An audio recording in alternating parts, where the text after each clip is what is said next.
1800 and Froze to Death by C.A. Stevens. An exciting story of a battle with a crazy moose. It has a Thanksgiving flavor, too. What shall we have for Thanksgiving dinner, was a question which distressed more than one household that year. Indeed, it was often a question what to have for dinner, supper, or breakfast on any day. For that was the strangely unpropitious, unproductive season of 1816, quaintly known in local annals as 1800 and Froze to Death. It was shortly after the close of the War of 1812 with England. Our country was then poor and but little cultivated. There was no Golden West to send carloads of wheat and corn, no Florida or California to send fruit, there were no cars, no railroads. What the people of the eastern states had they must raise for themselves, and that year there were no crops. Nothing grew, nothing ripened properly. Winter lingered even in the lap of May. As late as the middle of June there was a heavy snowstorm in New England. Frosts occurred every fortnight of the season. The seed potatoes, corn, and beans, when planted, either rotted in the ground or came up to be killed by the frosts. The cold continued through July and August. A little barley, still less wheat and rye, a few oats, in favorable situations, were the only cereals harvested, and these were much pinched in the kernel. Actual starvation threatened hundreds of farmers' families as this singular summer and autumn advanced. The corn crop, then the main staple in the East, was wholly cut off. $2 and $3 a bushel, equal to $10 today, were paid for corn that year, by those who had the money to purchase it. Many of the poorer families subsisted in part on the boiled sprouts of raspberry and other shrubs. Starving children stole forth into the fields of the less indigent farmers by night, and dug up the seed potatoes and sprouted corn to eat raw. Moreover, there appeared to be little or no game in the forest, many roving bears were seen, and wolves were bold. All wild animals, indeed, behaved abnormally, as if they, too, felt that nature was out of joint. The eggs of the grouse or partridge failed to hatch, even woodchucks were lean and scarce.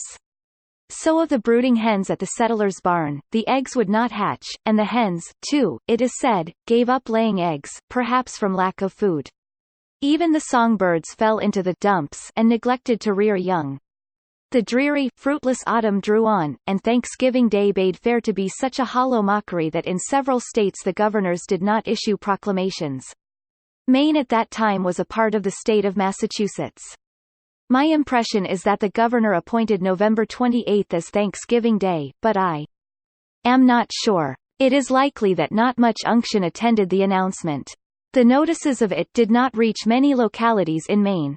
In the neighborhood where my grandparents lived, in Oxford County, nothing was heard of it, but at a schoolhouse meeting, on November 21, our nearest neighbor, Jonas Edwards, made a motion that the people of the place keep the 28th of the month as Thanksgiving Day, the best they could. The motion prevailed, and then the poor housewives began to ask the question, what shall we have for Thanksgiving dinner?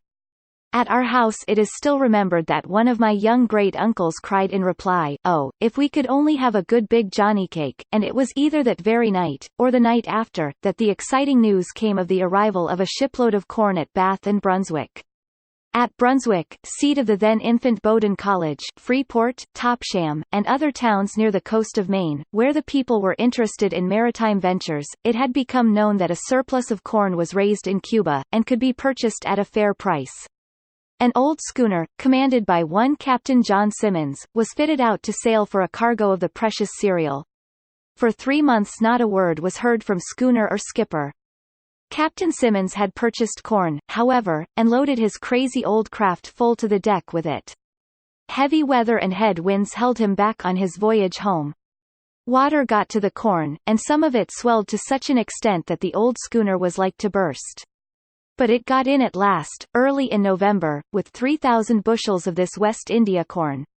How the news of this argosy flew even to towns a day's journey up from the coast. A great hunger for corncake swept through that part of the state, and in our own little neighborhood a searching canvass of the resources of the 5 log farmhouses followed.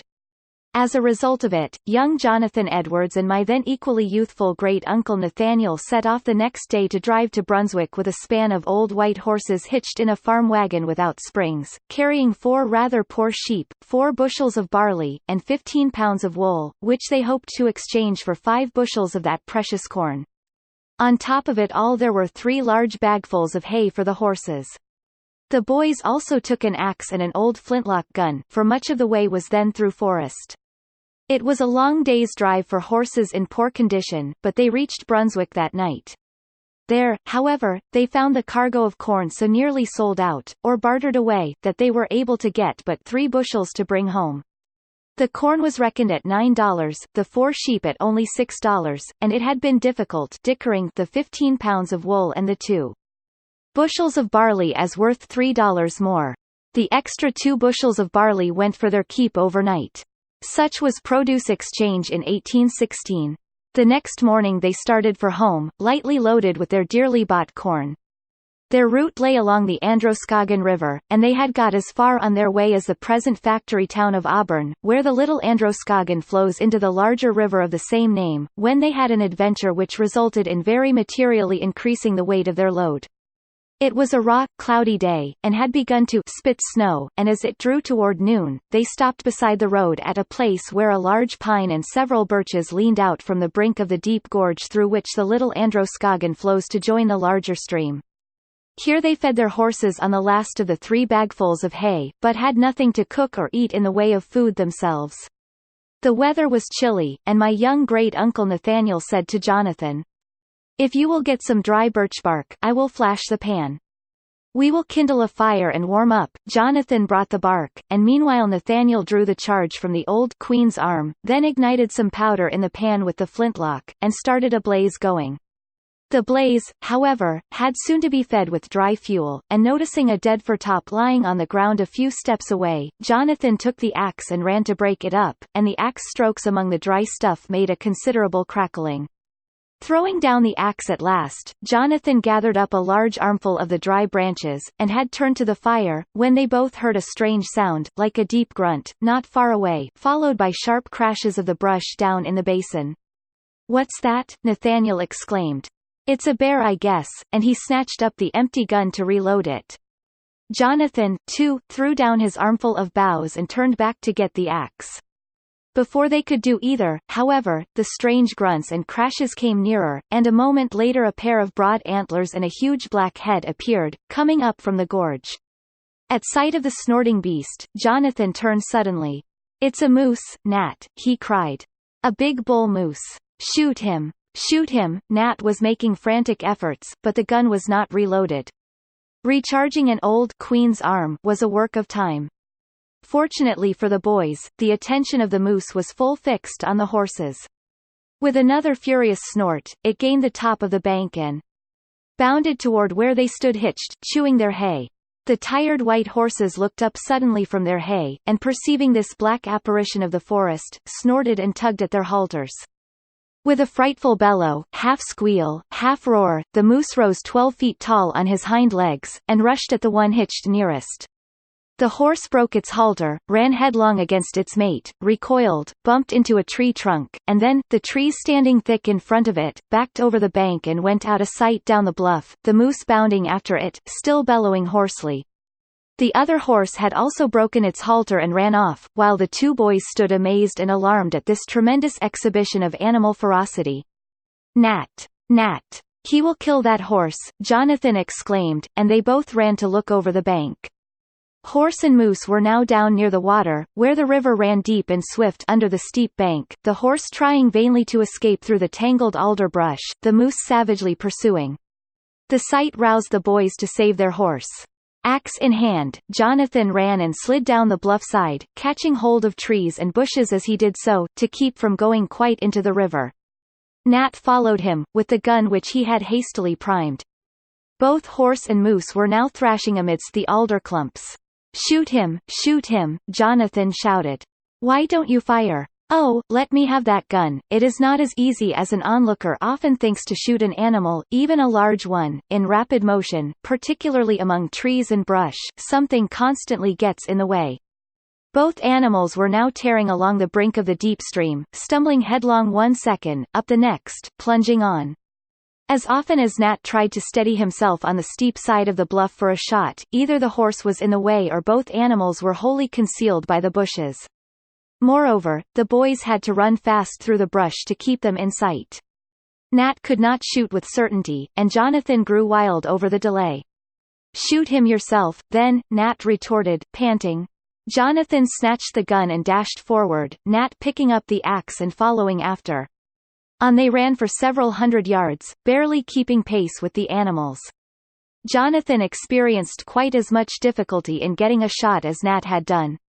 At last he aimed and snapped, and the gun did not go off. "You never primed it," he exclaimed indignantly.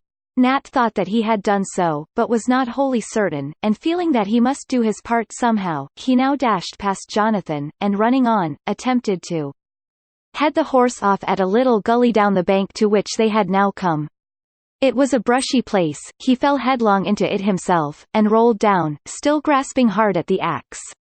He was close upon the horse now, within a few yards of the water, and looking up, he saw the moose's head among the alder brush. The creature appeared to be staring at him, and regaining his feet, much excited, Nat threw the axe with all his strength at the moose's head.